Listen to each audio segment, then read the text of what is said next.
Ini tidak berlaku hukum Arab atau non-Arab. Nggak berlaku. Pernah dengar kisah Abu Jahal hafal Quran? Tidak. Abu Lahab turun surah Al-Lahab. Tapi belum tentu Abu Lahabnya hafal Quran. Belum tentu. Jadi kalau Anda tidak menginginkannya, kalau Anda bahkan bertentangan dengannya, mustahil Anda bisa menghafalkannya. Tapi poinnya, aku jadikan mudah, kata Allah, Quran bisa dihafal. Dari sejak zaman Nabi sampai tanpa batas. Yang tak melihat ada Abdullah bin Abi Umi Maktum. Yang anak kecil ada Ibnu Abbas, ada Ibnu Omar. Yang anak remaja sampai dewasa pemuda ada Ali bin Abi Thalib. Yang kalangan ke atas dikit ada Utsman bin Affan. Anda pedagang, Anda pengusaha, Anda orang kantoran, Utsman sama. Anda birokrat, Amr bin As sama. Anda punya kedudukan, Muawiyah juga punya. Tapi mereka semua ahli Quran. Bahkan penulis wahyu. Maka saya tanya pada Anda, sesibuk apa Anda? Punya kedudukan sebesar apa? Anda telah menaklukkan apa? Muawiyah itu presiden dulu, hafal Quran, penulis wahyu. Anda telah mimpin apa? Kesibukan apa yang menghambat Anda untuk jadi ahli Quran? Saya usaha, Ustadz, sekaya apa Anda? Abdurrahman bin Auf tapaknya terbuat dari emas. Anda siapa? Mas Afsep? Mas Joni? Mas Cepi?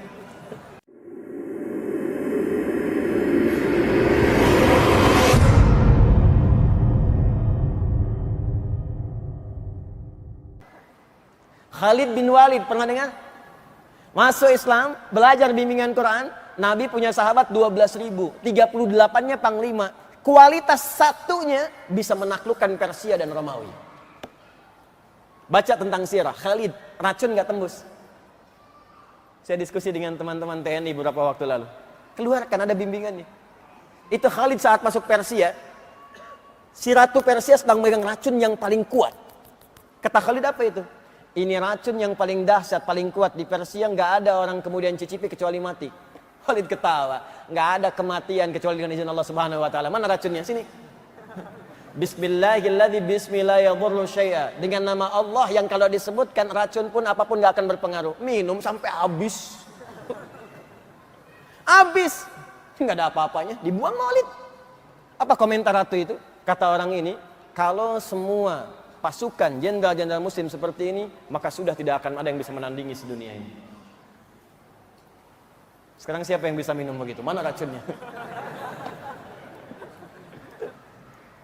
Cari orang pintar, banyak. Makanya saya sering katakan khazanah ilmu sekarang itu kan warisan dari masa Islam. Ya. Dan kita tidak boleh menyalahkan orang sekarang kalau dia pintar, karena dia belajar. Dia ambil saripatinya, dia praktekkan. Kita tidak mengembalikan ke situ. Silahkan cek penemuan-penemuan sekarang. Itu kalau Anda telusuri, kembali lagi ke masa keemasan itu. Pesawatkah, atomkah, aljabarkah, geometrikah, kembali ke situ. Bahkan sabun yang kita pakai tiap hari, itu penemunya itu dari orang Islam. Ya. Bukan orang Islam biasa. Ya. Yang terfokus pada pengetahuan, terinspirasi oleh Al-Quran. Saya bisa katakan pada Anda ini sipulan. Ibnu Sina, Al-Kindi, Al-Farabi, Al-Ghazali, Al-Khawarizmi, Al-Battani. Itu semua siapa? Pak, Ibu, tidak banyak orang tahu, silahkan baca sejarahnya. Mereka yang dari kecil usia 7 tahun sudah diminta orang tuanya mengerjakan 2 hal amanat Nabi. 1, sholat. Yang kedua, menghafal Quran. Hafal Quran.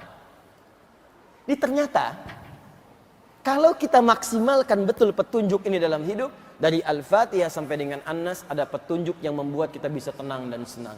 Boleh jadi, maaf, kenikmatan hidup ini belum kita rasakan sempurna karena petunjuknya belum kita hadirkan dan belum kita praktekkan dalam kehidupan. Sekarang, semua itu ada di sini. Tapi kan gak bisa Pak kemana-mana bawa ini.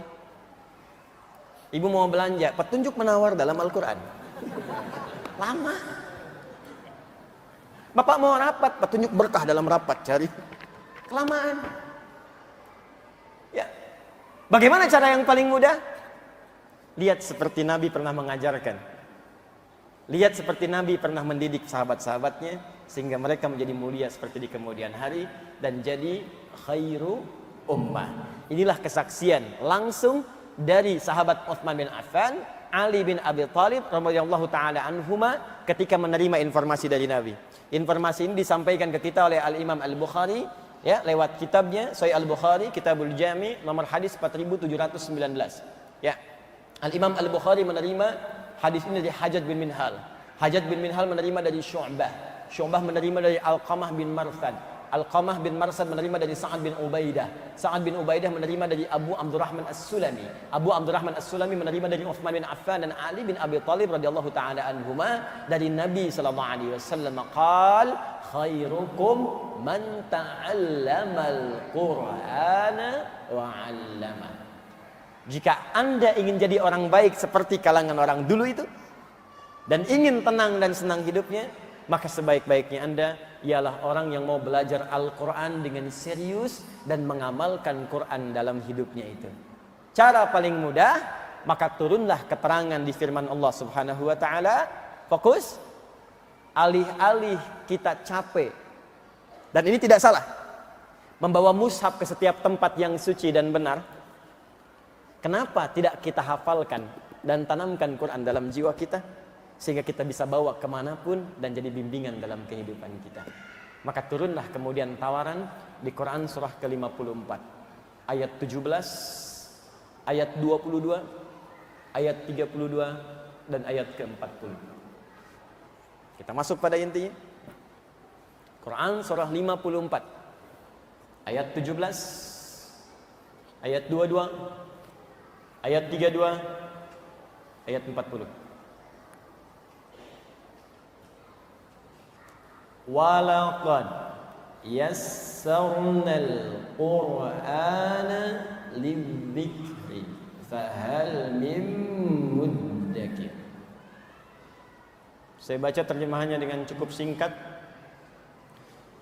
Dan sungguh mesti diyakini dengan segala keagunganku, kata Allah, aku telah jadikan Al-Quran, aku tetapkan mudah, sangat mudah untuk diingat, dihafalkan.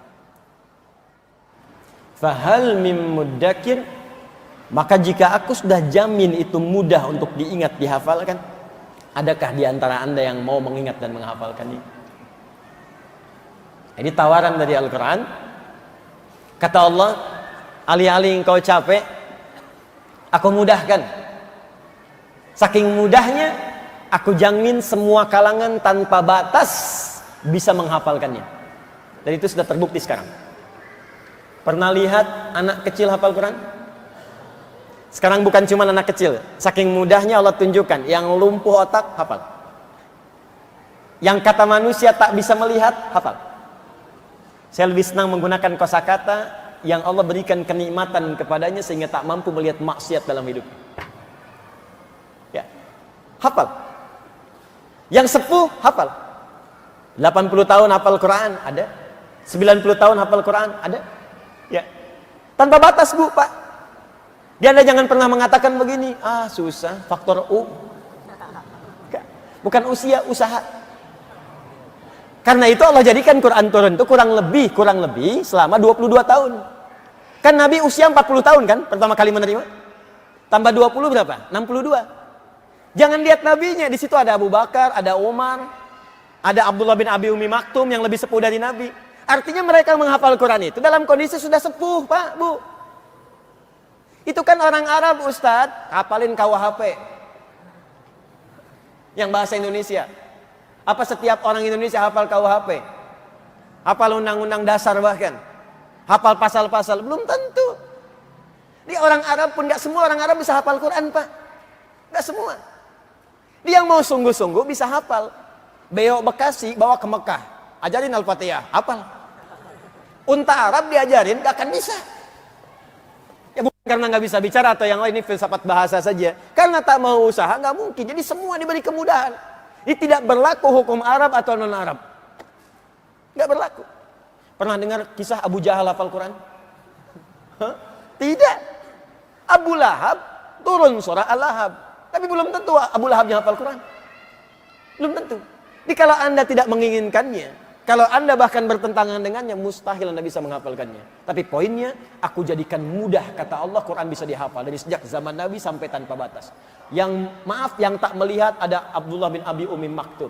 Yang anak kecil ada Ibnu Abbas, ada Ibnu Omar. Yang anak remaja sampai dewasa pemuda ada Ali bin Abi Thalib.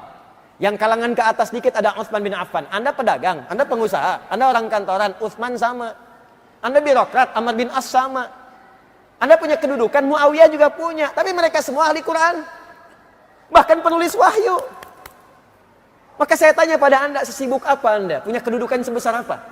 Anda telah menaklukkan apa? Muawiyah itu presiden dulu, hafal Quran, penulis wahyu. Anda telah mimpin apa? Kesibukan apa yang menghambat Anda untuk jadi ahli Quran? Saya usaha Ustadz, sekaya apa Anda? Abdurrahman bin Auf kapaknya terbuat dari emas. Anda siapa? Mas Afsep? Mas Joni? Mas Cepi?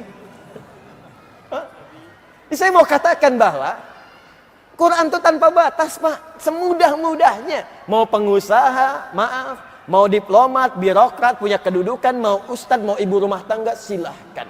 Aku mudahkan semudah-mudahnya. Yakin? Siap?